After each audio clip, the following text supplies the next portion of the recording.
Isang sitwasyon, controversial din na kumbaga kinuha rin ni Lord. Naku, yung spread ko yung cellphone. Pinaasikaso yung airfare, everything, na hindi ito ninyo news. Hindi po kasi ang Pangulo tutulong para lang sa politika.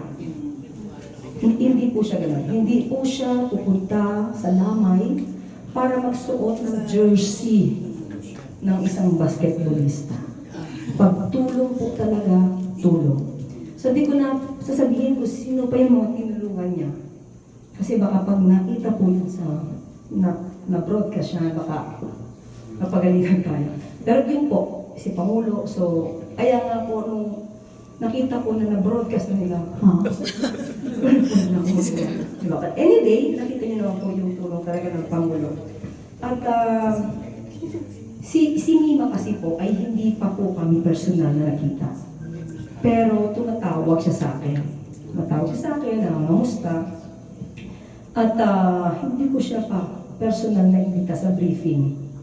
So, kasi pagka pumunta sa akin, like DJ Byron, nandyan, pinaka-experience ko lang, personally, yung briefing. So, hindi ko siya masyado siya siyang busy eh. Ano niyo. Well, anyway, syempre po, nakakalungkot po ang nangyari kay Mima. At alam niyo po kasi pagka-vlogger, kahit hindi pa kami nakikita-kita, alam niyo po yung feeling na, di ba no, Miss Lovely? Yung first time lang, pero Yeah. parang ang tagal. Parang ang tagal na nagpapagpungan pero hindi pa nakikita ng personal. So, yun po yung ramdam ko, hindi lang po kay Mima, kundi sa lahat ng vloggers na madalas ako i-content. Okay naman yung kino-content, di ba? Para at least, di ba? Walang problema doon kasi mas na, yung news, mas lalong kumakalat. But anyway, sa pamilya ko, nakikiramay po ako.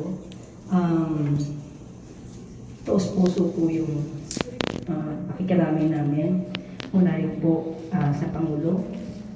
At nung nalaman po ito ni First Lady, sabi niya po, ano yung pwede natin itulong? Sabi ko, ma'am, inaayos na po. Sabi niya, good. Ito po, totoo po to. Nasa message ko po to. Isasama niya po si Mima sa kanyang mga dasal. Sabi po ni First Lady. Yan po. So, yun po. Ibigay ko lang po yung mensahe mula sa kanila para sa pamilya po, para po kay Mima. Yun po. Maraming salamat po sa pagkakataon.